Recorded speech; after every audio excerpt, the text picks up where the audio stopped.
Hi guys, so welcome to our conversation on toxic relationships. This is my wife, Banke, and it's always a pleasure to have her here because she has some interesting insights. So, you are a pharmacist by training. How would you define a toxic relationship or a toxin for that matter? I would say a poison. Let me do poison.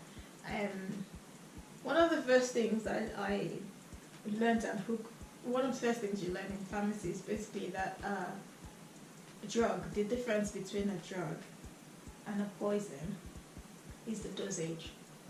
So a drug is beneficial to the body. Even snake venom could be beneficial to the body. And vaccines are created out of the, what's it called itself, the viruses itself. Yeah. So imagine the only difference that makes it effective to the body and harmful is the amount that goes into the body. So that's what I would do.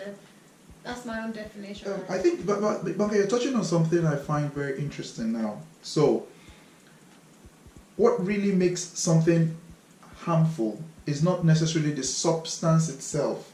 It's more perhaps the volume, so the intensity and the frequency, for instance, of using exactly. that.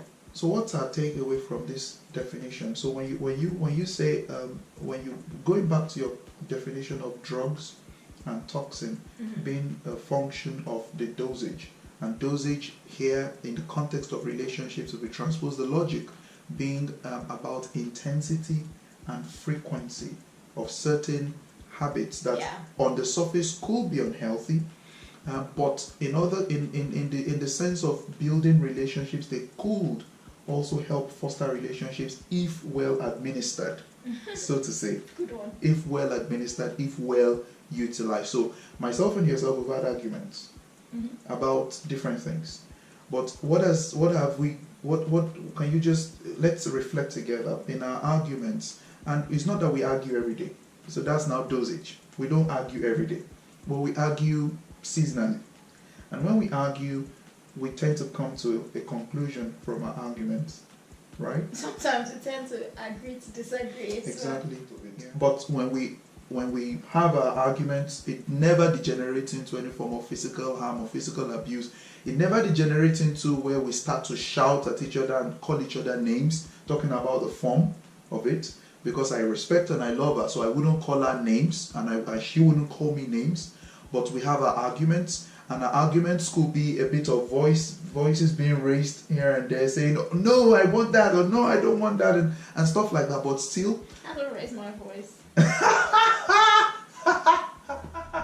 but then at the end of it all, we come back to like love up and then say, "Okay, babes, I'm sorry," and then So we get better. That's what I'm trying to say. We get better. We use some of the things that could potentially degenerate into poison.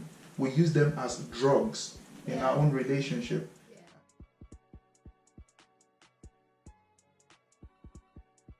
The perspective from which I think we would discuss this concept of toxic relationships, as we agreed, is to kind of look at it from the point of view of what is it that men want from relationships and women want from relationships.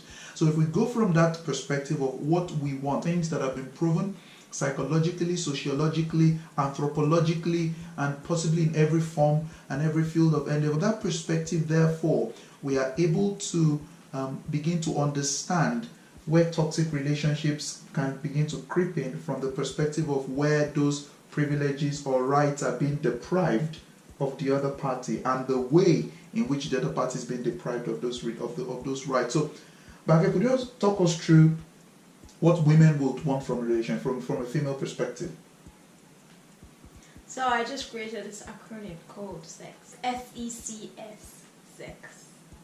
SECS. SECS. So security. One, we want to be secure. We want to know that our man can keep us safe. I think the other thing we want to have is emotionally responsive, to be aware of our feelings and our emotions, and to be sensitive, And we want a companion as well. We want someone who's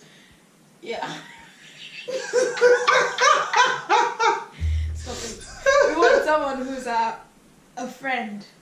We want someone who we can talk to freely and everything sorted out. And we want to feel significant in a person's life. We want I want my husband to place me first after God, to involve me in everything, in the things, not maybe not everything, in the things that he does, so that I feel like I'm part of his life and helping him out. Just like what I'm doing now, featuring on this vlog. I'm helping you. I know. So You're it's not you helping me, I'm helping you. From a masculine perspective or from the men's perspective, we want what I call spark. Spark, S-P-A-C.